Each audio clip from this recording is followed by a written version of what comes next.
तमाम रणनीति पर बात हुई है, उसको अलग से हम लोग ब्रीफ कर देंगे, अलग से हम लोग बैठ के ब्रीफ कर देंगे। बूथ स्तर तक कैसे चुनाव में एक साथ मिलकर के लड़ा, इस पे ज़्यादा फोकस हुआ है। इसी को लेकर के रणनीति भी बनी है।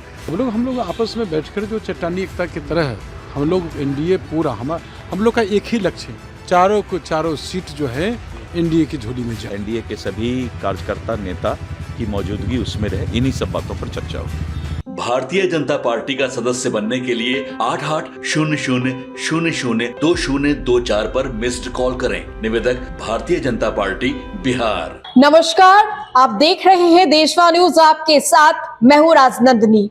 विधानसभा से पहले जिन 4 सीटों पर उपचुनाव होने हैं, उसको लेकर अभी से ही सियासी संग्राम या कहे तो सियासी माहौल देखने को मिल रहा है। हम आपको ऐसा इसलिए बोल रहे हैं क्योंकि आज बीजेपी, जदयू या फिर साफ शब्दों में कहे तो एनडीए की ओर से सम्राट चौधरी के सरकारी बंगले पर हाई लेवल मीटिंग बुला ली गई थी। अब हम आपको बताते हैं कि ये मीटिंग क्यों बुलाई गई थी। मिले सूत्रों के अनुसार और जानकारी के अनुसार हम आपको बता दें तो विधानसभा से पहले जिन 4 सीटों पर उपचुनाव होने वाले हैं, उसको लेकर बातचीत की गई बंद कमरे के अंदर, जिसमें बिहार बीजेपी के प्रदेश अध्यक्ष डॉक्टर दिलीप जायसवाल मौजूद थे। एलजेपीआर की ओर से प्रदेश अध्यक्ष राजू तिवारी की मौजूदगी थी। जदयू की ओर से संजय झा की मौजूदगी थी। साथ ही साथ हम आपको बताएं तो कई और अहम चेहरे की भी मौजूदगी थी। कहे तो एनडीए के जितने भी घटक दल है, प्रमुख घटक दल है, सभी की मौजूदगी थी इस मीटिंग में। और ये मीटिंग कराई गई थी बिहार के उप मुख्यमंत्री सम्राट चौधरी के 5 देश रत्न मार्ग बंगले पर। इस मीटिंग से निकलते हुए क्या कुछ कहा एलजेपीआर के प्रदेश अध्यक्ष राजू तिवारी ने, क्या कुछ कहा दिलीप जायसवाल ने और क्या कुछ कहा जदयू के राष्ट्रीय कार्यकारिणी अध्यक्ष ने, सभी को हम आपको एक करके सुनाते हैं। चुनाव को लेकर के एक सभी एनडीए घटक दल के नेता थे। चारों सीट जीतने पर फोकस हुआ है और सभी जगह सामंजस्य बैठा करके बूथ स्तर तक कैसे हम लोग चुनाव लड़ें और अच्छे मार्जिन के साथ चुनाव जीतें, इसी को लेकर के बैठे थे। तो उम्मीदवार तो लगभग घोषणा हो गई है। इमामगंज से उम्मीदवार आपके संतोष जी की पत्नी हैं और चुनाव में लगभग घोषणा सब जगह हो गया। अब हम लोग चुनाव की तैयारी है, नामांकन की तैयारी में कौन कौन नेता जाएंगे, सब जगह कौन कौन नेता कहाँ नामांकन के बाद जाएंगे। और कार्यकर्ता जो एनडीए के सभी घटक दल के कार्यकर्ता एकजुट होकर के बूथ स्तर तक कैसे चुनाव में एक साथ मिलकर के लड़ा, इस पर ज़्यादा फोकस हुआ। इसी को लेकर के रणनीति भी बनी है और हम लोग बूथ स्तर तक बैठक करके सभी कार्यकर्ता एनडीए को जिताने में लगे। सर, बैठक में क्या बातें हुई, किस विषय को लेकर के? आप लोग को मालूम है कि बिहार में 4 सीट पर चुनाव होने जा रहा है, उपचुनाव होने जा रहा है। चारों सीट पर हम लोग, हमारे नेता, एनडीए घटक दल के नेता सब लोग बैठे हैं। माननीय हमारे कार्यकारी राष्ट्रीय अध्यक्ष संजय झा जी, माननीय उप मुख्यमंत्री जी सम्राट चौधरी जी और जो भाजपा के जो प्रदेश अध्यक्ष हैं दिलीप जायसवाल जी और रालोसपा के चिराग पासवान जी के प्रदेश अध्यक्ष राजू तिवारी जी और अमरेश जी, मदन चौधरी जी, सब लोग हम लोग आपस में बैठकर जो चट्टानी एकता की तरह है, हम लोग एनडीए पूरा हम लोग का एक ही लक्ष्य है, चारों सीट जो है एनडीए की झोली में जाए, यही हमारा लक्ष्य है। चारों सीट जीत रहे हैं। तब ये देख लीजिए, हम लोग के नेता माननीय मुख्यमंत्री नीतीश कुमार जी, जिनका न्याय के साथ विकास, माननीय प्रधानमंत्री नरेंद्र मोदी जी, तो दोनों नेता की करिश्माई जोड़ी को बिहार की जनता पसंद करती है।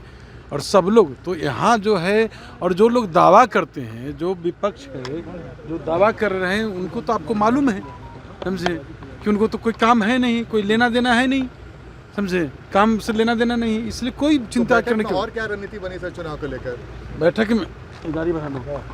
बैठक में रणनीति, हम लोग चट्टानी एकता की तरह चुनाव लड़ेंगे, पूरे मजबूती के साथ चुनाव लड़ेंगे, यही हम लोग का मेन उद्देश्य है। नहीं, उम्मीदवारों का अनाउंस तो उन लोगों ने कर दिया है, भाजपा के और 2 उम्मीदवार अनाउंस हो गया है। हमारे पार्टी के मनोरमा जी हैं, पार्टी के। और हम पार्टी से पूछ लीजिएगा, हम लोग बता अच्छा, ये देंगे। बताया जाता है कि चुनाव प्रचार कैसे हुआ, क्या होगा, इसकी तमाम रणनीति पर बात- तमाम रणनीति पर बात हुई है, उसको अलग से हम लोग ब्रीफ ही कर देंगे, अलग से हम लोग बैठ के ब्रीफ कर देंगे जी। प्रशांत किशोर भी चारों सीट जीतने का दावा कर रहे हैं। आज एनडीए के नेताओं की बैठक हुई। सभी दल के प्रदेश अध्यक्ष और कार्यकारी राष्ट्रीय अध्यक्ष जेडीयू के श्री संजय झा जी, सम्राट चौधरी जी और सभी हमारे एनडीए घटक दल के प्रदेश अध्यक्ष उपस्थित रहे। जो विधानसभा चुनाव होने जा रहा है उस चुनाव पर आगे की रणनीति तय की गई और जो वहाँ पर जनसभा का आयोजन होगा उसमें कौन कौन नेता जनसभा में रहेंगे, इन सब बातों पर भी चर्चा हुई और विशेष करके एनडीए के सभी उम्मीदवार का कब किनका नॉमिनेशन होगा, जिससे कि सभी नेता एक दूसरे के नॉमिनेशन में रह सकें और एनडीए जो है, एनडीए के सभी कार्यकर्ता नेता की मौजूदगी उसमें रहे, इन्हीं सब बातों पर चर्चा हुई है। चुनाव प्रचार में कौन कौन आएंगे? नहीं, ये तो हमने तय किया है, तो सूची जारी होगी। अभी हम लोग ये तय किए कि आगे का कैसे कैसे हम लोग चारों विधानसभा पर नॉमिनेशन के दिन, जनसभा के दिन हम लोग की का कैसा रणनीति रहेगा, इन सब बातों पर चर्चा। बीजेपी के कोई केंद्रीय नेता आएंगे क्या? नहीं, बीजेपी के केंद्रीय नेता अभी इसमें नहीं आएंगे। ये उपचुनाव में केंद्रीय नेता नहीं आते हैं। उपचुनाव में तो जो प्रदेश के नेता रहते हैं वही ये करते हैं। धन्यवाद।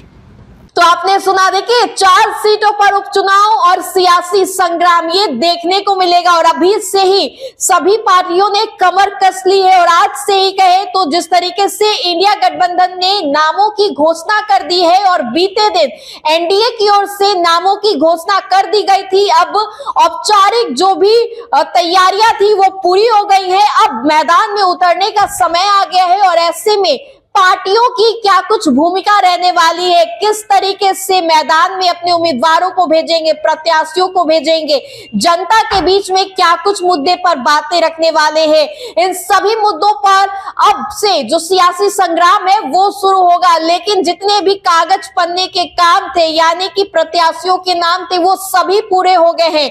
अब जो चुनाव माहौल है वो देखने को मिलेगा क्योंकि 13 और 23 नवंबर को चिन्हित किया गया है विधानसभा चुनाव, 5 उपचुनाव के लिए। तो ऐसे में उम्मीदवारों की नाम की घोषणा और उससे पहले बिहार बीजेपी डिप्टी सीएम सम्राट चौधरी के बंगले पर एक हाई लेवल मीटिंग बुलाई गई। फिलहाल इस अपडेट्स में इतना ही, हम दोबारा जुड़ेंगे। अभी के लिए हमें दे इजाजत, बने रहे हमारे साथ और देखते रहे देशवा न्यूज़। धन्यवाद।